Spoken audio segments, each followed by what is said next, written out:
Samantala, pinakiusapan naman ng House Leader si Vice President Sara Duterte na kumbinsihin ang kanyang asawa, si Attorney Manasseh Manscarpio at ang kapatid nito na si Davao City 1st District Representative Paulo Pulong Duterte na humarap sa investigasyon at sabihin ang katotohanan dahil sa mga aligasyon ng testigong si Jimmy Guban.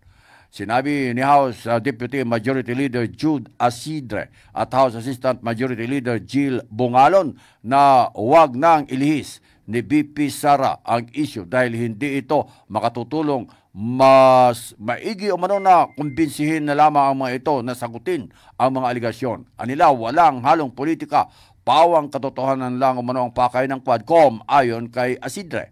Magugulitan nitong Biyernes sa isinagawang pagdinig ng Quad Committee, ibinunyag ng testigong si Guban na sangkot sa illegal drugs ang asawa ng pangalawang Pangulo, ang kapatid na si Congressman Pulong at dating presidential advisor na si Michael Yang. Samantala sa ngayon, wala pang schedule umano na inilabas ang Kamara hinggil sa pagdinig ng Quadcom Committee.